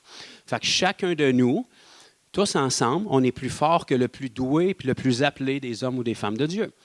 C'est pour ça que pour que la croissance soit efficace, il faut que ce soit les ambassadeurs puis les disciples de Jésus qui commencent à faire la multiplication. Parce que sinon, on va rabattre ce fardeau-là sur ce qu'on appelle des évangélistes. Eux, ils ont une grâce du Seigneur, ils n'ont pas de problème à prêcher l'Évangile puis être capables d'amener des gens au Seigneur. Mais leur mandat d'évangéliste, ce n'est pas pour faire ça. C'est pour perfectionner les saints dans l'évangélisation. Parce que sinon, tu prends l'évangéliste puis tu ne peux plus lui permettre de déployer son ministère sur le peuple parce qu'il passe son temps à prêcher à des foules pour amener des gens au Seigneur. Puis il va amener des gens au Seigneur parce qu'il y a cette grâce-là. Mais il travaille dans une partie de ce que le Seigneur lui a confié parce qu'il est toujours dans la moisson plutôt que de s'investir avec le peuple pour que le peuple soit apte à évangéliser. Parce qu'on n'a pas tous le ministère d'évangélisme. On est tous appelés puis commandés à évangéliser. Parce que l'évangélisation, ce n'est pas une activité spéciale, c'est ta vie. On n'amène pas les gens à Jésus, on apporte Jésus aux gens. Fait que quand tu transportes Jésus, mettons que tu crois dans Galates 2,20, là, si je vis, c'est plus moi qui vis, c'est Christ qui vit en moi. Donc partout où tu vas, Christ te suit. Tu ne pourras jamais le devancer. Il était déjà rendu avant moi, il le savait. Je ne peux pas aller plus vite que lui. Fait que partout où tu vas, Jésus est avec toi, puis là, tu apportes Jésus aux gens. Puis si tu l'apportes bien, même malgré tes faiblesses, les gens vont être touchés. C'est la bonté de Dieu qui va les amener à la repentance. Ce n'est pas une activité. Même pas besoin d'avoir une semaine de prière avant. C'est un lundi soir au Walmart pour une brosse à dents qui te manque. Ça peut revirer en réveil glorieux. Parce que quand tu fais la volonté générale de Dieu qui t'est clairement donnée dans la parole, allez par tout le monde. Bon, trouve le monde puis va. Ça, c'est simple, là. Partout où est-ce qu'il y a du monde, vas-y. Quand tu fais la volonté générale de Dieu, tu vas te rendre compte que tu tombes sur des gens qui t'ont dit « c'est pas croyable. J'ai crié hier à l'univers pour un signe puis pour que Dieu fasse quelque chose pour moi. » Puis là, toi, tu regardes Dieu et tu dis « ça t'aurait pas tenté de me le dire, là, tu sais? » Mais non, parce que tu faisais la volonté générale de Dieu. En réalité, tu étais dans une volonté spécifique de Dieu, sans t'en rendre compte. Même pas eu d'ange qui t'ont apparu pour te toucher la bouche avec des pincettes brûlantes. Non, tu as juste fait la Bible. Mettons que c'est encore la parole de Dieu. Là, on dirait que pour y croire, il faudrait que Jésus nous apparaisse tangiblement dans son corps glorieux, comme dans Apocalypse chapitre 1, puis qu'il nous répète sa parole. S'il t'apparaissait dans ta chambre, là, avec ses pieds comme de l'airain embrasé, avec sa couronne, puis avec sa ceinture d'or ici, puis il te dirait « Va par tout le monde, prêcher la bonne nouvelle à toute la création. Et voici les signes qui t'accompagneront. En mon nom, tu imposeras les mains aux malades et ils seront guéris. » Hey, t'appellerais ton chum. Tu sais pas qu'est-ce que je viens de vivre? Le Seigneur vient de me dire ça. Ah, ben tu iras là dans Marc 16, il l'avait déjà dit, là. T'sais. Non, mais là, c'est vrai, il me l'a dit à moi. Ouais, ben c'est pas mal à toi qu'il le dit dans la Bible, là. C'est parce que s'il mettait tous nos noms, ça ferait une grosse Bible, là. Comprenez que je vous fais rire, fait que je vous ramasse, après ça, je donne une petite injection anesthésique. Là, on oublie ça, puis après ça... OK. 2 Corinthiens, chapitre 4. Je ne sais pas si j'ai excédé mon temps. Jusqu'à quelle heure qu'on avait, mon frère? Ça, c'est dangereux. Oui, j'ai jamais fini, je fais juste arrêter. Mais... OK. Ici, on va révéler une autre problématique, parce que si on n'en parle pas, on ne peut pas le régler. Ça nous dit dans 2 Corinthiens, chapitre 4, et disons verset 13, ça nous dit « Et comme nous avons le même esprit de foi qui s'est exprimé dans cette parole de l'Écriture, j'ai cru, c'est pourquoi j'ai parlé. Nous aussi, nous croyons, et c'est pour cela que nous parlons. » Donc, si aujourd'hui on vit dans une génération où l'Église n'est pas capable de parler, c'est parce que ça fait longtemps qu'elle ne croit plus. Hey, viens pas me dire ça. Je suis sauvé, moi. Je suis un croyant. Oui, je sais, mais là, aujourd'hui, on est dans une génération avec des croyants qui ne croient pas. Fait que le plus gros mandat de l'évangéliste aujourd'hui, c'est d'évangéliser les chrétiens. C'est de valeur, mais ce n'est pas normal. Si on passe notre temps à ramener des chrétiens au Seigneur, quand est-ce qu'on va toucher des incroyants? Si tu es en train de te nailler, puis je te sauve, puis je te ramène dans le bateau, de grâce, veux-tu pas te rejeter à l'eau pour que je passe toute ma vie sur toi? Je ne veux pas manquer d'amour puis manquer de compassion, mais c'est certain que s'il y en a 10 qui n'ont jamais pu être sauvés, puis toi, tu t'es rejeté à l'eau parce que tu n'aimais pas le linge que je portais aujourd'hui, ça se peut que je te laisse prendre 3-4 bouillons puis que je me concentre ailleurs. Là. Mettons. Fait que la Bible dit que si on croit, on parle. Ça s'aligne avec quelque chose comme la bouche parle par l'abondance du cœur. Tu parles avec un croyant aujourd'hui, puis quand tu pars de là, tu as le goût d'aller te pendre. Peut-être bien que son cœur n'était pas rempli de vie. Là. Tu n'oses plus trop demander à un frère comment ça va aujourd'hui. Hein? Ça va, mon frère? Alléluia, le Seigneur est bon, toujours victorieux, la tête et non la queue, gloire à Dieu. Ça, tu sais que c'est le pitch de vente, puis après ça, là, les problèmes s'en viennent. Ma fille est en crise, ça va pas bien dans mon couple, il y a quelqu'un qui me persécute au travail, chataba, alléluia, le Seigneur est bon toujours tout le tour. Puis, tu sais, le pasteur me parlait pas mal d'argent cette semaine, puis qu'est-ce qu'il y a de glorieux dans ta vie, là? Quand tu étais dans le monde, puis je te demandais qu'est-ce que tu avais fait en fin de semaine, tu en avais pas mal à me raconter, puis tu étais pas mal verbal dans ce que tu avais à me raconter. Tu rencontres un chrétien le lundi matin à l'ouvrage, comment ça a été ta fin de semaine? Oh, tranquille, bon, ça a été bon à l'église, le pasteur, de la bonne viande qu'il nous a donnée. Ah ouais, c'est quoi qu'il a prêché? J'étais tellement dans l'esprit. C'était bon, là. C'était bon. J'ai pleuré dans le 2e chant. Puis, écoute, je me souviens pas, là. C'est pas ça qui est l'important, mais c'était vraiment puissant. Un agapé après, là, qu'il est bon et agréable pour des frères de demeurer ensemble. C'est comme l'huile et le miel qui coule sur la barbe d'Aaron. Alléluia. All right, vous avez fait un agapé où? Au parc. Ah ouais, combien de personnes vous avez touché avec Jésus? Ah ben on n'a pas eu le temps, là, on fraternisait, on se donnait des témoignages, puis OK. On se reprend la semaine prochaine de bord. Puis les semaines passent, puis les mois passent, puis les années passent, puis il n'y a rien qui change. Pourquoi? Parce que ton cœur n'est pas rempli de Jésus. Si ton cœur est rempli de Jésus, puis tu vis l'Évangile, tout ce que tu vas avoir à raconter, c'est l'Évangile. Puis c'est là que tu vas commencer à perdre des amis. Parce qu'ils ne voudront plus parler avec toi parce que ta vie les confronte. Parce qu'eux autres, leur dernière touche remonte à 1985 quand ils ont fait leur prière de repentance, puis ils ont versé une larme, puis depuis, ils sont secs. Secs. Ils lisent la Bible pour faire une BA, ils vont à l'église pour faire une BA. C'est quand la dernière fois que Jésus t'a parlé dans ta Bible? C'est quand la dernière fois que tu as versé une larme? C'est quand la dernière fois que tu as été touché? C'est quand la dernière fois que tu as loué, pas juste du bout des lèvres, mais avec tout ton cœur? C'est quand la dernière fois que tu n'avais pas hâte que le pasteur finisse pour aller manger ta poutine? C'est quand la dernière fois où le temps a disparu? Restons donc chez nous si on veut faire de la religion. Là, ça va être plus confortable. Si tu viens à l'église et tu ne t'attends pas de ressortir transformé, qu'est-ce que tu viens faire ici? Tu vas faire d'autres choses? N'est-ce pas? Tu ne gagneras pas de meilleure place au ciel parce que tu as une assistance à tous les dimanches. Là. Si ça ne te transforme pas, peu importe comment de révélation que tu as. Moi, je connais du monde qui ont des révélations. Mon ami, le matin, dans son bol de Fruit Loop, ouvre l'armoire, verse ton lait, une autre révélation. Il y a un ange qui t'apparaît dans ton armoire. Hey, tu es vraiment loin puis béni. Révélation de fou, mais tu es encore pris que ta cigarette. Le Seigneur t'a jamais parlé dans ces années-là que la cigarette, il fallait que ça sorte de ta vie, pas que tu sois esclave. Mettons, juste comme ça. C'est un petit problème. Ça pourrait être plein d'un d'autres, mais tu sais, si tu as 1001 révélations, mais il n'y a jamais de transformation, ou ce n'est pas des révélations que tu as, ou tu n'es juste pas obéissant. Parce que peu importe l'intensité de ta révélation, s'il n'y a pas d'obéissance dessus, ça va faire de la religion, puis il n'y aura jamais de transformation. Le Seigneur révèle quelque chose pour que tu obéisses, puis que tu places ta foi à cette révélation-là pour que ça fasse une transformation. Fait que si tu as des révélations aux 5 minutes, tu vas être redevable pour ces révélations-là. Fait que demande donc au Seigneur de t'en donner moins, si c'est le Seigneur qui t'en donne, puis obéis juste à une qui te donne, puis mec que tu aies obéi, demande-y en d'autres.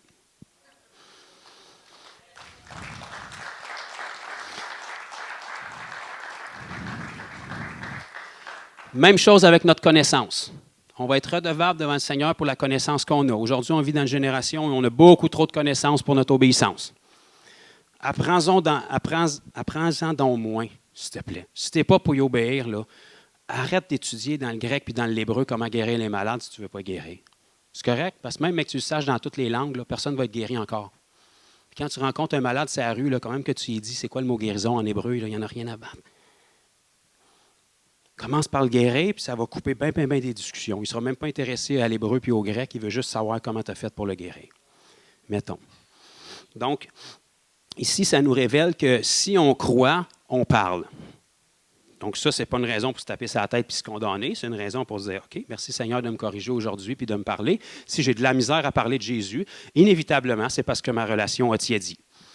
Je me souviens quand j'étais nouveau converti, j'étais bouillant. Je voulais parler de Jésus à tout le monde. Je manquais de sagesse, ma vie n'était pas sanctifiée, puis j'étais tout croche, mais au moins, je faisais juste parler de ce que je venais de vivre parce que c'était une réalité dans ma vie. Il n'y avait rien de plus extraordinaire que ce que le Seigneur venait de faire pour moi. Même si je ne connaissais pas le Seigneur, je savais qu'il venait de changer ma vie. Aujourd'hui, on a oublié la joie de notre salut, puis le Seigneur ne fait plus rien parce qu'on n'a plus de relation avec lui depuis, fait qu'on n'a plus rien à dire. Fait que ça nous prend des pitchs de vente d'évangélisation. Ça nous prend un carton, ça nous prend un dépliant. Si le Seigneur a fait quelque chose pour toi, tu n'as pas besoin de rien de ça. Dis qu'est-ce qu'il a fait. Dis ce qu'il a fait. Un nouveau qui sait que Dieu peut guérir parce qu'il a été guéri puis qui se convertit, c'est un miracle, même s'il n'a pas fait de formation puis d'école de guérison, avant que l'Église y apprenne tous les versets obscurs pour justifier le fait que quelqu'un puisse rester malade. S'il voit un malade en évangélisant, il va vouloir prier pour. Il est naïf, il est simple, la Bible appelle ça de la foi. Mais qu'il soit assez longtemps dans l'Église, on va y avoir enseigné toutes les cochonneries des chartes dans la chair de Paul puis tous les versets obscurs mal interprétés pour qu'il puisse justifier que les gens restent malades. Alors que quand il est nouveau, il est juste naïf puis il aime les gens. Fait qu'il va prier puis il va se sentir poussé à prier pour eux. Puis le Seigneur va agir. Parce que le Seigneur ne veut pas des professionnels, il veut des gens obéissants. Puis tristement, on vit dans une génération où la majorité des gens qui touchent des vies par le Seigneur, c'est des nouveaux qui ont leur vie tout croche. Pourquoi? Parce que les gens qui sont sages puis sanctifiés, ça fait longtemps qu'ils n'ont plus d'obéissance, puis de zèle, puis d'audace. Alors que les nouveaux sont tout croche encore. Le Seigneur n'a pas eu le temps de faire un gros ménage dans leur vie, mais ils ont ce zèle-là. Oui, ils font croche, oui, ils manquent de sagesse, oui, ils font des pépins, mais le Seigneur passe à travers leurs erreurs pour faire quelque chose. Parce que même si tu fais des erreurs, tu donnes quelque chose au Seigneur à travers lequel il peut passer. Si tu es tellement parfait que tu ne fais plus rien, c'est sûr, la seule façon d'être parfait, c'est de rien faire. Dès le moment que tu vas faire quelque chose, tu vas faire des erreurs. Le Seigneur te demande juste que tu fasses quelque chose, il va prendre ce que tu fais et il va l'utiliser. À travers ce quelque chose-là, il va pouvoir faire des chefs-d'œuvre. Donc, on traverse rapidement dans Luc chapitre 4. Ça, c'est dans les évangiles. C'est la vie de Jésus lui-même. Donc maintenant, on va regarder un petit peu les modèles d'évangélisation biblique, qui, soit dit en passant, n'étaient pas des sorties d'évangélisation dans la Bible, mais étaient le quotidien de Jésus et des apôtres et de l'Église primitive qui a suivi. Juste pour vous donner une idée de la mentalité que l'Église primitive avait, quand que la persécution a éclaté à Jérusalem plus fortement, lorsqu'ils ont tué Jacques, le frère de Jean, lorsque Étienne a été lapidé. Ils ont vu qu'il y avait un bon filon à exploiter là, donc là, la persécution s'est levée très fortement contre l'Église de Jérusalem, parce qu'on se rappelle qu'ils ont resté gelés à Jérusalem pendant de nombreuses années avant de comprendre que l'Évangile pouvait rejoindre les non-juifs. Quand la persécution a éclaté, il y a eu une diaspora, puis ça nous dit que tous les disciples, toute l'Église a quitté Jérusalem à l'exception des apôtres. Puis ils ne partaient pas en vacances, ils se sauvaient pour leur vie. Mais ça nous dit, dans leur fuite, ils annoncèrent l'Évangile à des non-juifs.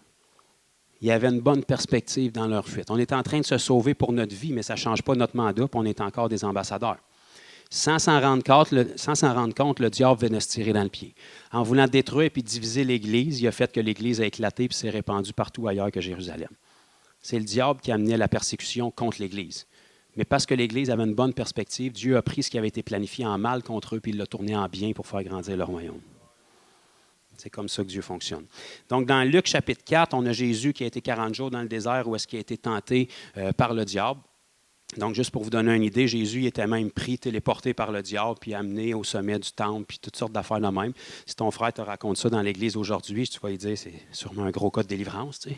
Qu'est-ce que tu as fait en fin de semaine? Tranquille, le diable est venu m'enlever chez nous, puis il m'a téléporté à une autre place, puis il m'a offert de me donner les royaumes, puis tout, puis j'ai refusé avec la parole, il m'a ramené chez nous.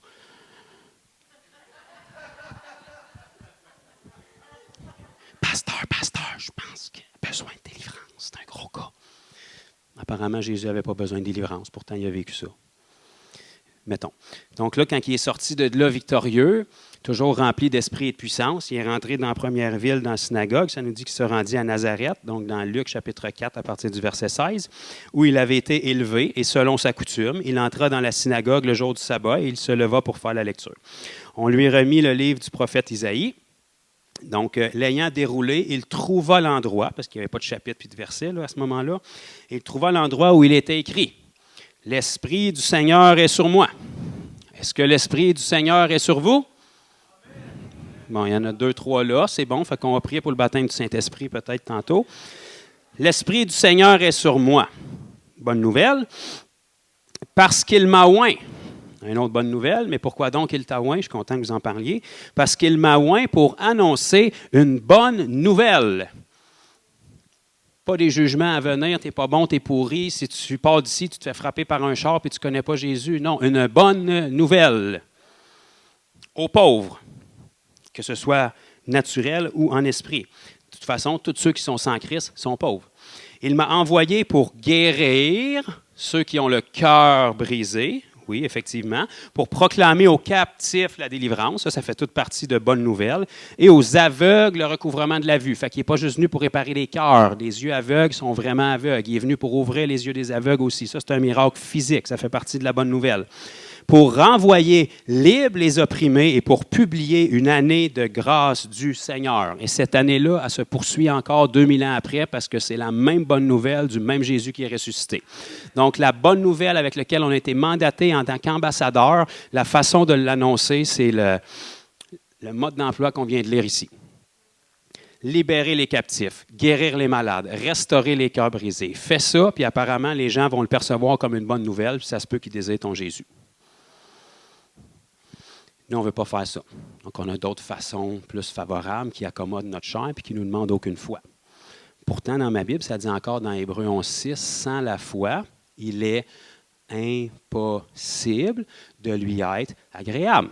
Ça, ce n'est pas juste pour le salut par grâce, là. C'est dans tout ce que tu fais. S'il n'y a pas une mesure de foi où tu te places dans une zone d'inconfort, le Seigneur ne peut pas agir puis ce que tu fais n'est pas agréable.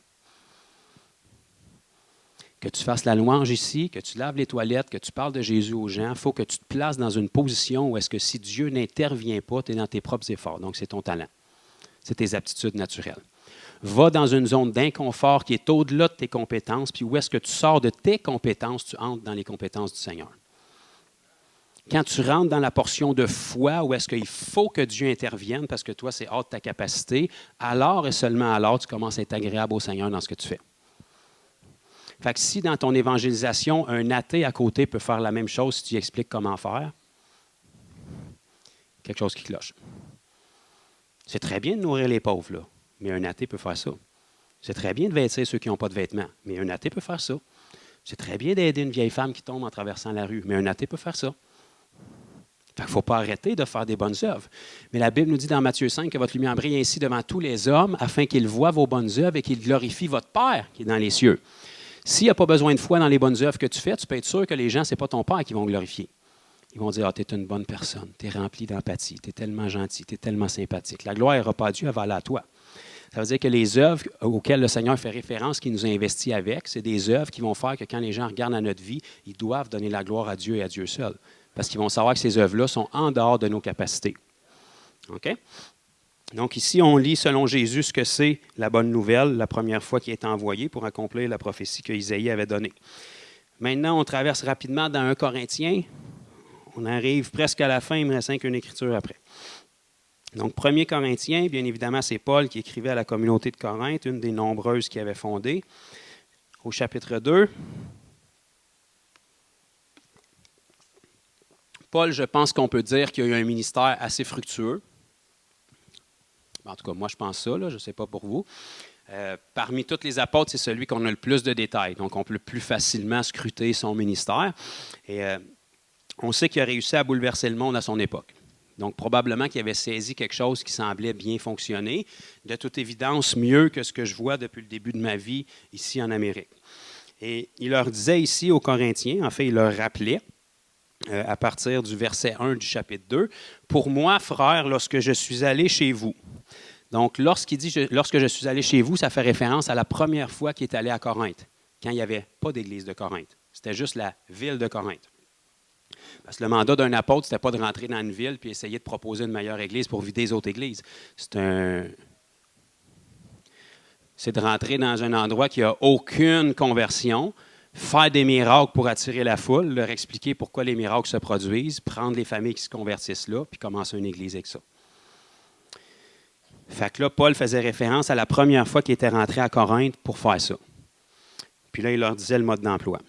Ce n'est pas avec une supériorité de langage ou de sagesse que je suis allé vous annoncer le témoignage de Dieu. Pourtant, Paul aurait été capable. Paul, avant d'être Paul, on se rappelle que c'était le grand Saul de Tarse, élevé selon la meilleure éducation sous le grand Gamaliel et dans les meilleures universités qu'il y avait à l'époque. Puis si on comprend qu'à Corinthe, ce n'était pas les crayons les plus aiguisés de la boîte, là, la Bible nous dit, parmi vous, il n'y a pas tellement de sages, de personnes notables. Il aurait pu facilement les mystifier avec des beaux mots, là, mais il n'a pas fait ça. Car je n'ai pas eu la pensée, verset 2, de savoir parmi vous autre chose que Jésus-Christ et Jésus-Christ crucifié. Amen, c'est le cœur du message, mais comment est-ce qu'il a fait ça? Moi-même, j'ai été auprès de vous dans un état de faiblesse, de crainte et de grand tremblement. Comment ça donc? Il manquait de foi? Non, au contraire, il s'est placé dans une position où est-ce qu'il fallait qu'il marche par la foi. S'il avait été de la connaissance, ça, il avait été capable. Il avait la connaissance, mais il ne s'est pas appuyé là-dessus. Peu importe comment tu as de connaissance que tu as, les miracles, ça ne se passe pas sur ta connaissance. Il était dans un état de crainte et de grand tremblement parce qu'il ne s'appuyait que sur la puissance de Dieu pour que Dieu intervienne. Parce que si tu n'interviens pas, la prochaine étape, c'est des roches. Au Moyen-Orient, c'est pas « je t'aime pas, t'es pas fin, laisse-moi tranquille ». Ils commencent à lancer des roches bien jeunes, ils sont bien bons là-dedans. Paul savait ce qui l'attendait, là. OK? Verset 4, « Et ma parole et ma prédication », là on va voir pourquoi il était dans un état de faiblesse et de crainte, ne reposait pas sur les discours persuasifs de la sagesse, parce qu'il aurait pu faire ça, mais ce n'est pas là-dessus que ça reposait, mais sur une démonstration d'esprit et de puissance. L'esprit et la puissance, ça peut juste venir d'un endroit, Dieu. Puis ce n'est pas ton éducation qui va la faire tomber, c'est de la foi. Pourquoi donc tu as fait ça? Bonne question à se poser. Afin que votre foi fût fondée, quelle foi? La foi des Corinthiens. Afin que votre foi fût fondée non sur la sagesse des hommes, mais sur la puissance de Dieu. Fait que si tu réussis à parler de Jésus constamment sans puissance, puis tu réussis à convaincre les gens que de devenir chrétien, c'est mieux que leur style de vie, tu vas peut-être réussir à en gagner quelques-uns, mais leur fondation n'est pas profonde. Parce qu'une semaine après, quand un témoin de Jéhovah va passer chez eux, ou comme on les appelle aujourd'hui, l'Église des saints des derniers jours, ou n'importe quelle autre saveur qui va passer, va leur proposer quelque chose avec des belles paroles, une belle analogie, parce que leur fondement est sur juste des mots, bien, ils vont réussir à être convaincus par quelqu'un d'autre. Par contre, si leur foi est ancrée dans la puissance de Dieu, ça ne me dérange pas t'es qui et comment tu parles bien, ça va te prendre un très bon pitch pour réussir à le déraciner. Parce qu'il sait ce qu'il a vécu. Puis il sait que ce qu'il a vécu, il ne l'a pas vécu parce que tu parlais bien, puis tu es beau, puis tu es bon, puis tu sens bon. Il fallait que Dieu t'accompagne. Et c'est sur cette façon de faire-là que Paul s'appuyait pour fonder les églises. Puis de toute façon, notre modèle premier qui est Jésus, c'était comme ça aussi. Jésus rentrait très rarement quelque part pour prêcher. Quand il rentrait quelque part, la première chose qu'il faisait, c'est des miracles. Merci Alex d'avoir lu la même Bible que moi. Donc, il rentrait quelque part, il faisait des miracles. La foule accourait aux miracles. C'est toujours comme ça. Tout ce qui est intriguant, tout ce qui est surnaturel. C'est pour ça que, parce que les gens ne trouvent pas le surnaturel souvent dans l'Église aujourd'hui, bien, ils recherchent le surnaturel dans toutes sortes d'autres portes. Puis c'est pour ça qu'on a vraiment une croissance du milieu ésotérique ici au Québec, parce que les gens courent après le surnaturel, parce qu'on est des êtres spirituels de nature, puis on veut sortir du naturel, parce que c'est tellement plate du 9 à 5, du lundi au vendredi. Donc, n'importe quoi qui peut nous donner un goût du spirituel puis du surnaturel, on va coller après, parce qu'on n'a pas trouvé la vraie source. Fait qu'on colle dans des sources occultes. Mais si tu es capable de marcher dans la puissance de Dieu puis d'offrir le surnaturel aux gens, bien là, les gens vont avoir une curiosité. Donc, Jésus faisait ça, il faisait des miracles partout où est-ce qu'il allait, la foule accourait puis il prêchait la bonne nouvelle. Le seul endroit dans la Bible que vous allez avoir des conversions, c'est dans le livre des Actes. Si vous regardez dans le livre des Actes, tout au long, durant les 28 chapitres qui sont là, à tous les fois que vous voyez des conversions qui sont répertoriées, c'est toujours le même pattern, sauf à un endroit. C'est toujours des miracles qui se produisaient, que ce soit une délivrance, que ce soit une résurrection, que ce soit une guérison physique, que ce soit la venue du Saint-Esprit dans la chambre haute. C'est toujours du surnaturel qui se produisait quelque part, qui attirait une foule. Et puis, les apôtres saisissaient l'occasion pour annoncer le message. Puis, quand ils annonçaient le message dans la foule, il y avait tout le temps différentes catégories. Il y en a qui étaient en colère, il y en a qui se moquaient, puis il y en a qui étaient touchés puis qui se convertissaient. Ils prenaient les convertis, ils faisaient une église avec ça, ils leur enseignaient à faire la même chose, puis après ça, ils allaient ailleurs pendant qu'eux autres continuaient leur travail. Et l'église grandissait dans la foi et en nombre de jour en jour. Pas parce que Paul faisait du 7-7, 24-24 sans jamais dormir, non, parce qu'il enseignait à tous les nouveaux ce qu'ils devaient faire, puis après, il passait au suivant, puis pendant qu'il n'était pas là, l'église continuait de grandir. Là, on est efficace. Là, on ne parle pas d'addition, on parle de multiplication. Ce n'est pas compliqué, on n'a pas besoin de se casser la tête. Ici, là, on est une multitude. Si chaque personne ici, là, on va être vraiment conservateur, là, mais vraiment. Si chaque personne ici évangélisait une personne puis l'amenait à Christ cette année, il n'y a plus de place. Là, on parle de une par année, là. On n'excelle pas puis on n'a pas de trophée, là. On parle de une par année. C'est 365 jours. Fait que tu as 364 jours pour manquer ton coup puis une journée pour l'avoir. Pas trop exigeant, là. On a 5 jours de plus que le calendrier juif. Come on, il faut en profiter. L'Église agrandissait de jour en jour. Ça ne pouvait pas reposer sur un homme. Ça reposait sur chaque personne qui avait appris à se multiplier.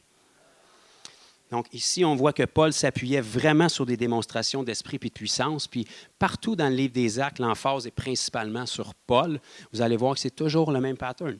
Il rentrait quelque part, il faisait un miracle, comme par exemple quand il a fait naufrage sur l'île de Malte, où est-ce qu'ils ont commencé à faire la bière sûrement. Il a fait naufrage là. À cause qu'il s'est fait pincer par une vipère, ça a attiré l'attention du monde qui ne mourrait pas. Donc un miracle pour accomplir par exemple ce que Jésus avait annoncé dans Marc 16. S'ils boivent quelques breuvages mortels, comme une vipère qui te pince, s'ils se font mordre par des serpents, ils ne leur feront point de mal. Donc, ça ne veut pas dire allez vous jeter dans un plat de vipère. Ça veut dire si en faisant ce que le Seigneur vous demande, vous êtes attaqué par quelque chose de vénémeux, ce n'est pas censé vous affecter. Donc, parce que Paul a fait ça, ça a attiré l'attention du monde. Donc, ils ont passé de 1 minute à dire c'est sûr qu'il est maudit de Dieu puis qu'il est jugé parce que le naufrage n'a pas pu le tuer, puis là, la vipère s'attaque à lui. Puis 1 minute après, c'est un Dieu. Ça vous donne une idée, l'opinion du monde, là. Puis juste parce qu'ils l'ont amené rencontrer le père de Publius, le principal personnage de l'île, puis qui a été guéri, ça nous dit que pendant 3 mois, tous les malades de l'île sont allés vers lui, puis ils ont tous été guéris. J'ai bien de la misère à croire que pendant 3 mois, 100% des malades sur une île sont guéris sans que personne se dise « C'est quoi ton affaire, Paul? Y aurait-tu moyen qu'on le connaisse, ton Dieu? » On va le savoir au ciel, mais j'ai bien de la misère à croire que personne ne s'est converti avec ça. C'est le même pattern. Le seul endroit dans vos Bibles, dans le livre des Actes, où vous allez voir qu'il n'y a pas eu de miracles qui sont répertoriés, c'est là où il y a eu la plus petite moisson. C'est lorsque Paul s'est rendu à Athènes puis il attendait ses compagnons. À Athènes, c'était un paquet de philosophes qui voulaient juste discuter toute la journée. Puis Paul, en les attendant, il n'était plus capable de se contenir parce qu'il y avait des hôtels à peu près pour tous les dieux possibles. Puis il en avait même fait un en cas qu'il ait oublié un dieu. Au dieu qu'on ne connaît pas. On va te faire une cabane juste au cas pour être safe. Paul, il n'était plus capable de tolérer ça, fait qu'il a commencé à parler avec eux. Puis tout ce qu'on sait, c'est qu'il a parlé. Il a discouru, puis il a balancé des versets, puis il a essayé des façons de penser. Et c'est le seul endroit dans le livre des Actes que vous allez voir qu'il y a la plus petite récolte. Ça nous dit qu'à la fin du chapitre, à l'aéropage, il y a Denis puis quelques-uns qui ont suivi. Pas de grande foule, pas de centaines, pas de dizaines, pas de milliers, juste quelques personnes, parce qu'il n'a pas fait de miracle.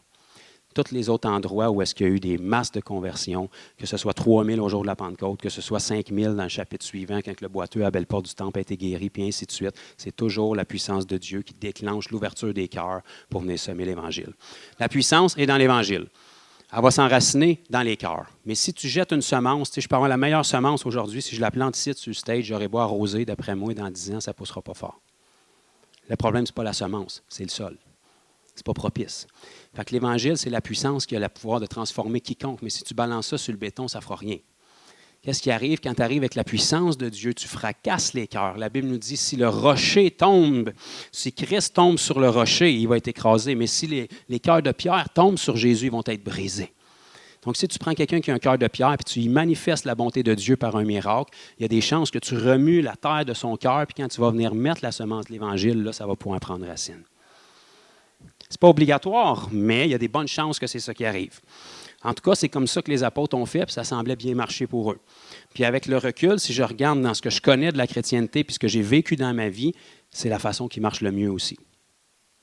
Donc, dernier passage dans Actes. Après ça, je me ferme la boîte. En tout cas, j'espère. Merci pour votre patience en passant. Hein, ça travaille le fruit de l'esprit, de la patience.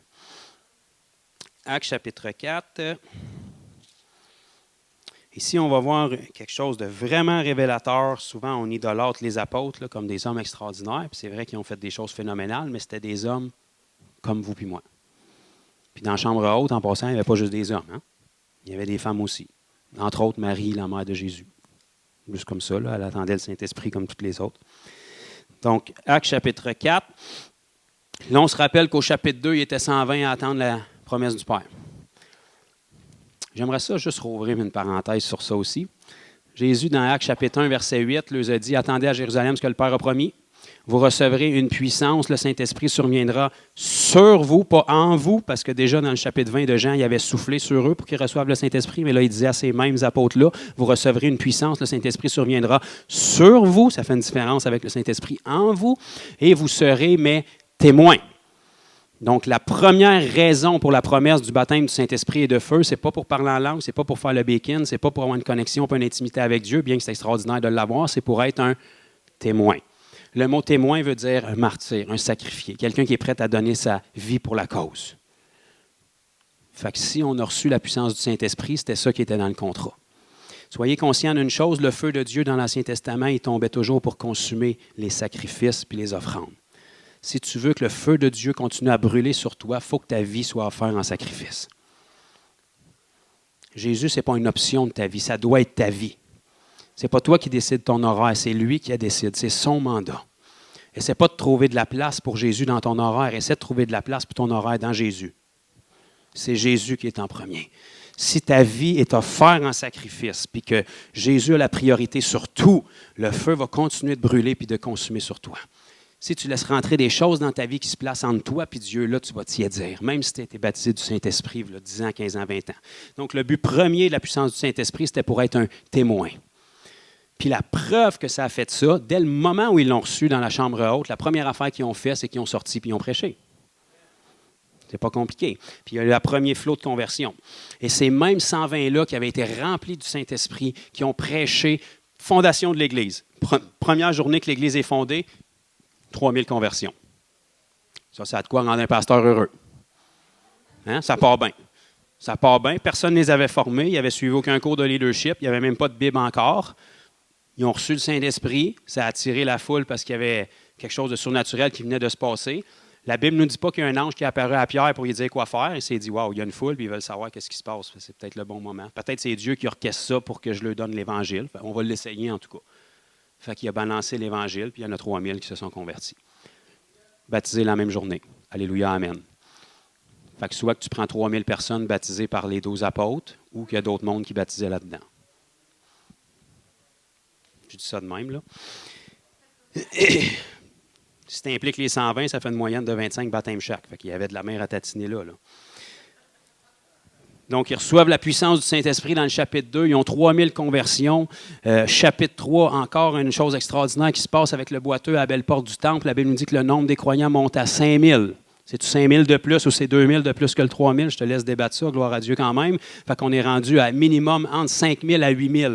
Là, on parle dans des jours rapprochés. Là. Il y a de quoi être en feu. Là. C'est les hommes qui ont été le mieux formés qui sont là, ceux qui ont marché pendant 3 ans et demi avec Jésus, avec la balance qui faisait 120 total, qui ont tous reçu la même puissance du Saint-Esprit, qui ont tous été témoins de tous ces flots de conversion-là. Et regardez ce qu'ils vont prier dans le chapitre 4. Et le verset 26. Les rois de la terre se sont soulevés et les princes se sont ligués contre le Seigneur et contre son oint. En effet, contre ton saint serviteur Jésus que tu as oint, Hérode et Ponce Pilate. Se sont ligués dans cette ville avec les nations et avec les peuples d'Israël pour faire tout ce que ta main et ton conseil avaient arrêté d'avance. Verset 29, ça c'est une belle clé. Et maintenant, Seigneur, là on se rappelle, c'est les mêmes hommes qui ont été remplis du Saint-Esprit, c'est les mêmes hommes qui viennent de voir entre 5 à 8 000 conversions. Pas dans des mois, là, très, très rapprochés. Là. Et maintenant, Seigneur, vois leurs menaces. Ils étaient déjà menacés.